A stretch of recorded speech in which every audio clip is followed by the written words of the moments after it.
আর সাকিবের সিনেমার তো আসলে এখানে বলার কোনো ভাষা থাকে না। 15 নভেম্বর বাংলাদেশ সহ বিশ্বের 22টি দেশে একযোগে মুক্তি পেয়েছে শাকিব খান অভিনীত সিনেমা দরদ। গেল 5 বছরে কোনো উৎসব ছাড়া মুক্তি পেত না এ নায়কের সিনেমা, তবে এবার সেই ধারা ভেঙে মুক্তি পেল দরদ। এরই মধ্যে বেশিরভাগ দর্শকেরই প্রশংসা কুড়িয়েছে ছবিটি। আর এমন মুক্তিতে ভীষণ উচ্ছ্বসিত সুপারস্টারের প্রাক্তন স্ত্রী চিত্রনায়িকা অপু বিশ্বাস। এ প্রসঙ্গে গণমাধ্যমকে অভিনেত্রী বলেন, ঈদের অনেকদিন পর রিলিজ হলো শাকিবের সিনেমা দরদ। আমাদের চলচ্চিত্রের জন্য অনেক বড় সুসংবাদ।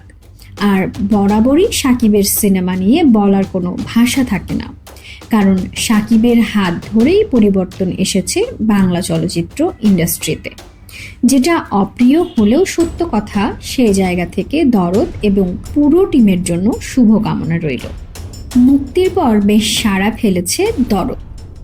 লন্ডন, মালদ্বীপ এবং ইউএসের যেসব প্রেক্ষাগৃহে সিনেমাটি মুক্তি পেয়েছে সেগুলোতে প্রায় 90% টিকিট বিক্রি হয়ে গেছে বলে জানান ছবিটির নির্মাতা অনন্য মামুন।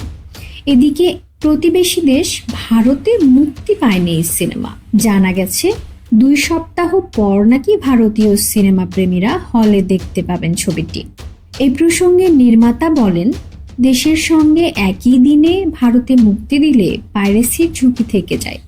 সে কারণে 2 সপ্তাহ পিছিয়ে দেয়া হয়েছে শাকিবের দরদ। দরদ একটি প্যান ইন্ডিয়ান সিনেমা। এতে কিং খানের বিপরীতে অভিনয় করেছেন বলিউড অভিনেত্রী সোনাল চৌহান। এছাড়াও সিনেমায় আরও রয়েছেন বলিউডের রাহুল দেব, টলিউডের পায়েল সরকার, বিশ্বজিৎ চক্রবর্তী, রাজেশ শর্মা, আলোক জৈন সহ আরও অনেকেই।